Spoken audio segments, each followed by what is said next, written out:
गणपतीची रोज आरती करतात, रोज पाया पडतात आणि शेवटच्या दिवशी रोज आरती करतात गणपतीची आणि शेवटच्या दिवशी मुंडक्यावर पडायला का कसा पडायला सगळे ढकलून देतो गणपती बाप्पा. ते बघा तळ्यात विहिरीत उलटा पालटा कसा बी त्याची विटंबना झाली तरी कुणी बघत नाहीत. वारे गणेश भक्त.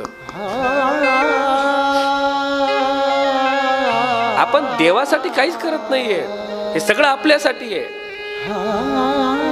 काही मंडळ चांगले आहेत, काही मंडळ चांगल्या पद्धतीनं काम करतायत, पण काही मंडळ चक्क विटंबना करतायत.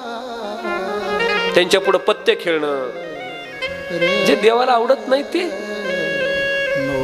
देवाला आवडण्याचा विचार आहेच कुणाकडं. आपल्याला काय आवडतं ते बघते. आपल्याला बिभत्स गाणे लावून नाचायला आवडतं. देवाला काय आवडतंय? तुम्हाला जे आवडतंय ते तुम्ही करताय. देवाला काय आवडतं याचा कधी विचार केलाय? एखादी गोष्ट चांगली झाली ना, लय कष्ट घेतले म्या म्हणून झाली, आणि वाईट झाली की देवानं हे बरं नाही केलं, देवानं असं करायला नव्हतं पाहिजे. वाईट केलं की देवाने केलं आणि चांगलं केलं की या पट्ट्यानं केलं. पोरग चांगल्या मार्कानं पास झालं की बापच म्हणतोय लय कष्ट घेतलेत म्या, पाठ 4 ला उठीत होतो मी त्याला, बापच म्हणतोय. लय कष्ट घेतले पोराला शिकविलं तेव्हा पोरग नोकरीला लागलंय.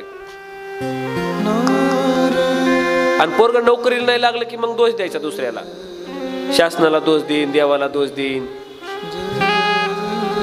माणूस अपयशी झाला की दुसऱ्याला दोष देतो आणि यशस्वी झाला की स्वतः त्याचा बडेजाव मिरवतो. इतका स्वार्थी माणूस आहे. माणूस एवढा स्वार्थी आणि माणसा इतका घाणेरडा प्राणी नाही दुसरा. माणसा इतका स्वार्थी प्राणी नाही. अरे कुत्रा सुद्धा भाकर टाकली तेवढं काम करतं. हाजरी देऊन हाजरी नीट काम करीत नाहीत लोक. शेतकऱ्याचं धान मुद्दाम पाया खाली घालत्यान बाया, धानावर पाय देत्यान खुरपीत खुरपीत. कापसाचे फाटे मोडत्यान, कापूसाचा गेले की काही देणे घेत नाही त्या शेतकऱ्याचं. केर लागला तरी तसाच कापूस पोत्यात टाकत्यान. हो, आपलं काम इमानदारीने केलं ना, कामात देव आहे. स्वामी काज गुरु भक्ती पितृवचन सेवापती, हेची विष्णूची महापूजा, अनुभव नाही तुझ्या.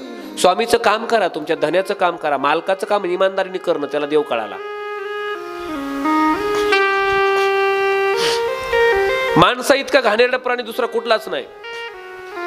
4 दिवस दात घासू नका, घासा तुम्ही पण घासू नका असं म्हणतो. 4 दिवस दात घासू नका, तोंडाचा वास येतो. म्हैस कवा दात घासीत नाही, फ्रेश आहे. बैल कवा दात घासीत नाही, फ्रेश आहे. ते कधीच शेंट मारित नाही. माणसाला फेस वॉश, फेस धुयाला फेस वॉश, हात धुयाला हँड वॉश, अंगाची साबण वेगळी, डोक्याला शॅम्पू, चेहऱ्याला फेस वॉश, हाताला हँड वॉश. केस वेगळ्या मटेरियलनं धुवायचे, तोंड वेगळ्या मटेरियलनं धुवायचं, अंग वेगळ्या मटेरियलनं धुवायचं. शेंट मारायचा परफ्यूम, कपड्याला मारायचा शेंट, अंगावर मारायचा शेंट, अत्तर. किती बरं, एवढं कधी बघितलं का बैलांना अत्तर मारलं?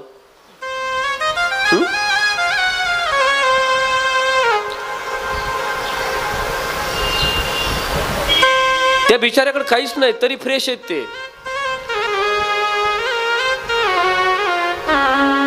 आपल्याला 8 दिवस जनावरांवर राहून बघा, वास सुटन माणसाचा. 8 दिवस जनावरांवर राहून बघा, वास सुटन माणसाचा. आणि तरी गर्व आहे त्याला स्वतःबद्दल. अरे तुझ्याच नाहीच हे तुझ्या शेंटचा वास आहे, तुझं नाही ते. किती नटवल्यानंतर माणूस चांगला दिसतो बघा ना.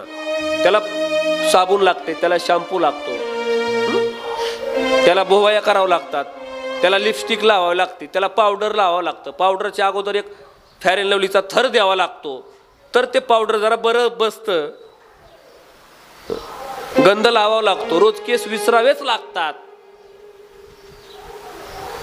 अधूनमधून एवढं करून सुद्धा पार्लर मध्ये जावंच लागतं. चांगले कपडे घालावेच लागतात, चांगले कपडे. जेवढे कपडे चांगले त्याची सुंदरता तेवढी चांगली. चांगली चप्पल घालावीच लागते.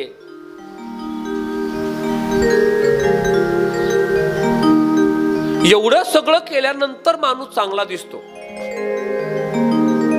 त्याला गर्व आहे पुन्हा मी कसा दिसतो भूतावनी. हो मत कर तू अभिमान रे बंदे, जोटी तेरी शान रे. मत कर तू अभिमान, मत